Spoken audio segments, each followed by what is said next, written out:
This is Power Talk with me, Mbuyiseni Ndlozi.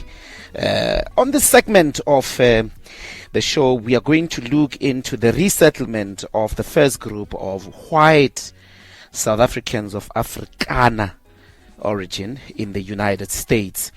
We spoke earlier on with Crispin Phiri, the spokesperson of DIRCO, the Department of International Relations and Cooperation, about this resettlement. And we also have online Colin Msibu, who is the spokesperson of the Department of Transport.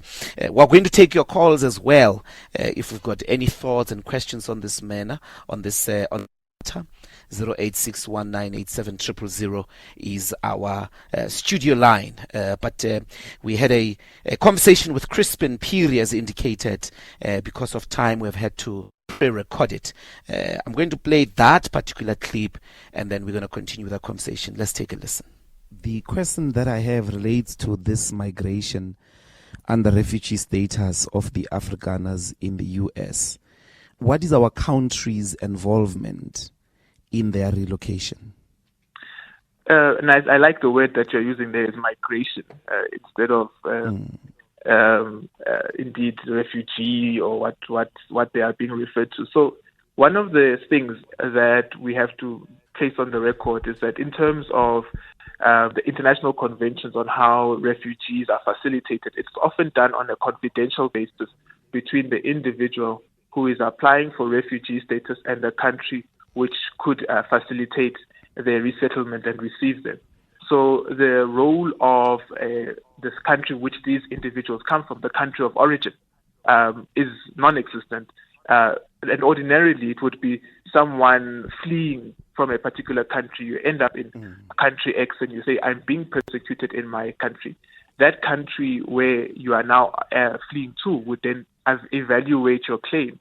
And if they believe that you have a well-founded ground for this persecution, they would then facilitate your refugeeship. And it often takes very, very long because they have to verify this quite thoroughly, whether indeed there is a claim of persecution in country of origin.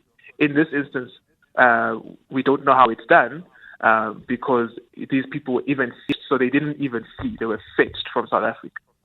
Whereas in ordinary circumstances, someone would literally flee a country and seek refuge, hence the word refugee, in another country. So when you say they were fetched, is it at the United States taxpayers' cost? Yes, definitely. We would have no role in and there's no space for us to facilitate for individuals to leave the country. Ours is to say that we've said so as well, that if individuals do want to leave the country, you have the right to do so. Section 23, subsection 2 of our Constitution puts it plainly so. So we don't impede individuals who want to leave the country. But we certainly have no obligation to taxpayers to facilitate that migration, as you had said it. Would then our foreign mission, should anything occur to them when they arrive in the United States, would our foreign mission in the United States have any obligations towards them, taking into consideration the conditions under which they live? That's a very important question, and this does raise some level of contradictions for these individuals who have taken up the status. The convention across the world is when someone flees a country as a refugee, they're then not able to interact with the diplomatic services of the country of origin in that country where they have fled to, because then that nullifies their refugee status in that country. So our diplomatic services would be constrained to assist these individuals should anything transpire in the country that they find themselves in. And do we know where are they going to settle, and if there's been some form of preparation? For instance, I'm imagining here, when we think of refugees in the world, there would be tents, some camps with some basic services to sort of facilitate and help that they've got some launching pad. What are the conditions in this case? We are not privy to that. I think each country handles refugees in their own way. In our case, we attempt to integrate you into a specific community if you are located there already. But with the U.S., they owe us no obligation to inform us how they will resettle them, because the nature of being granted a refugee is confidential. You remember, the notion is that you are being persecuted in your country of origin, so you wouldn't want to engage the country of origin on all aspects of how these individuals find yourself in the country. That is a normal convention. So in this instance, that is being used as a cover to provide as minimal information as possible about these individuals. Do we know what is the profile of these individuals here in South Africa? For instance, do they have properties? What is the extent of those properties? Are they business properties? Do they own farms? And seeing that they've left, what is going to happen to their properties? Let me start there. I think that's a very important question, and it's something that we are looking at in terms of what happens with these properties. It's an unprecedented instance for us, so we are looking at how then are these individuals' properties handled, and what international obligations does that mean for us? Are we required to facilitate access to these properties in any other way? Are these properties then going to be taken over by certain family members? It would really vary across all the cases, all of these 49 individuals, on a case-by-case basis. On the question of what is their status, we don't know exactly what their status is, because, like I say, it was handled at a confidential level. But what we sought clarity on and wanted assurances to is what is their status in terms of the criminal justice system. We wouldn't want these individuals to be individuals who are fleeing from prosecution in our criminal justice system, or from any form of investigation by our law enforcement agencies. And that element has been done by the relevant security cluster departments, and they have assured us that these individuals have no pending cases in the criminal justice system, nor are they wanted by the South African police services for any crime that they may have committed for investigation purposes. So from that perspective, for us, then that would clear them from leaving the country. As is the case with any individual, it should be the case that if you are wanted for a crime in South Africa, you are prevented from going to another country, evading the criminal justice system. Just finally, how many children are we speaking about of the 49 that left? I don't have that figure with me at the moment, but it's something that we can raise, we can share with you. But I think, it's not a figure that is easily accessible to me at the moment. And the final question is, do we know where in the U.S. are they settling? We don't. We don't. And like I said earlier, the United States government, in terms of this process, wouldn't inform us where they are resettling, because the notion is that they are being persecuted, so they have to be offered refuge. So it has to be between the state that is receiving them and these individuals. Okay, thanks very much, Crispin, and for creating time to speak to us here on Power Talk. Thank you very much for having me. Stay informed. Power Talk with Mbuyiseni and Ndlozi, 9 a.m. to midday on Power 98.7. Indeed, we are now joined by Colin Msibi of the Department of Transport, who is the national spokesperson. Welcome to Power Talk, Mr. Msibi. Thank you so much, and thanks for having us. Thank you. Can you confirm that the Department of Transport has been seized with a quite strange logistical nightmare, as it were? And how many people were you expecting to travel? And how long did that take? And what logistical resources how logistical resources did it involve? Well, our part was really administrative in terms of processing the application for the permit for the flight. And when I say it was our part, I mean the International Air Services Council. It wasn't necessarily the department. So what happens in this case is that the operator, which is the Omni Air International, they lodged an application with us.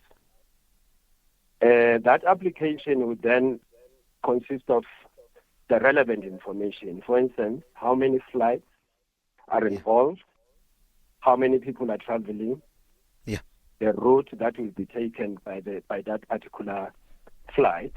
So that's the information that would be contained. But most importantly, the reason for the flight. And in this case, it was mentioned in the application that this is the transportation of Afrikaners who are relocating to the U.S. as refugees. It was stated exactly like that. But how does that work in the law when the application is for a refugee resettlement? Do you have what does the law say? I mean, our law, for that matter, when a person says, "I'd like to leave South Africa to resettle, let's say, in Zimbabwe on a refugee basis." Look, in our case, well, the council would have to consider the application on their desk. They don't necessarily look at why are you calling yourself a refugee. We've got to look at the application itself. For instance, there's a technical aspect. We have to look at the flight that is going to be used, its capacity, and the cargo or people that it's taking, whether that is balancing. We've got to look at the paperwork for the crew. And then the other issue that we've got to look at is how many airlines are using the same route, whether is there a benefit to be adding another airline into that route. But in this case, of course, it was a once-off, which is what they said, just one flight, and it's a once-off trip. So they had to look at all those. So we don't necessarily get into the issues of the refugee. That would be our sister department and the agency, DMA, and Home Affairs that could be seized with that kind of an issue in terms of whether you're a refugee or basically the status of those people who are traveling. But we have just got to look at, just process it as a normal application, basically, because as you know, any airline that is operating in our airspace, they need to go through the council. So basically, this was just but one of those applications that were sent to us. So how many were supposed to leave? I mean, in terms of those applications? Well, the number that was stated is 49. Okay. It's 49. And 49 of them left. As far as we know, it's 49 of them left. You can't just rock up as Dr. Ndlozi there with their bag and wanting to join. So we've had to have the 49 that were listed and the names that were listed was part of the what you call the application for the permit. But let me hasten to say that the condition for granting the permit, it was to also vet those passengers. So that was a condition attached to approving the permit by the council. And this vetting, as the DIRCO spokesperson was mentioning, relates to criminal records and all of that? Yes, it would relate to criminal record issues. And I'm not so sure what other issues they look at. So that would then be your SAPS and state security that comes in there to deal with those issues. So when we approve the permit, we then say a relevant department must take over in terms of the vetting. Yes. Are there more sort of expectations you have in your radar, more applications for departures? And if so, how many? At this point, as I said to you, the only application we've dealt with is this one. And it was clear in the application that it is only one flight. So we honestly cannot predict what will happen. Obviously, I don't know. You may find others, if they wanted to see what happens with this first one. We don't know. And then they could possibly take it. But what was its destination? Look, in terms of which is a part of the application, you've got to state your route. So the route was very clear that the flight comes from Texas via Dakar to OR Tambo. And then going back, it is OR Tambo. It was supposed to depart at 8 o'clock from OR Tambo in terms of the flight plan. It was supposed to depart at 8 o'clock, OR Tambo, and then to Dakar. It was meant to arrive there at 2 o'clock in the morning for refueling, and then head for Washington Dulles Airport outside of Washington, D.C. And thereafter, the flight proceeded back to Texas. So that basically was the route which was provided to us. Would you know if this flight was state paid or not? Not by us, obviously, but by maybe the state of Texas or the Americans, the federal government. Well, it's a charter flight. Somebody may have chartered the flight. Probably, I'm just assuming it would then be the government, I suppose, who chartered the flight, because the order comes from the President of the United States. Probably the one of the responsible State departments would have taken care of. Okay, that's the spokesperson of the Department of Transport, Babu Msibi. Thanks very much for speaking to us here on Power Talk, and please keep us posted about the numbers of more people leaving. Siyabonga. Thank you very much. This is Power Talk, Bantwana Benkosi. Khatebe. Yeah, man. It was done, man. Wenzeka. Mandibulise phakubhuti andivange igama lakhe bongubani. Yeah. Kodwa ke all I want to find out, Dokotela, is for Nyani, are we paying for these people who are running away from a beautiful country like ours? No, we are not. Thank you very much.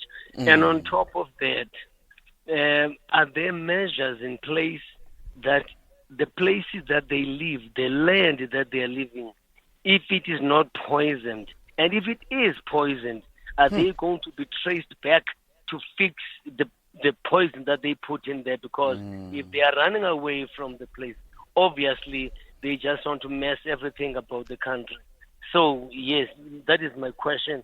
As they are living our land as it is, or is it poisonous now that we cannot even grow anything? But we don't even know when Akhatebe if they were landowners. I mean, I don't see how a landowner can leave land. It's a bit difficult. I mean, they were chartered. They didn't buy their own tickets. One caller mentioned that.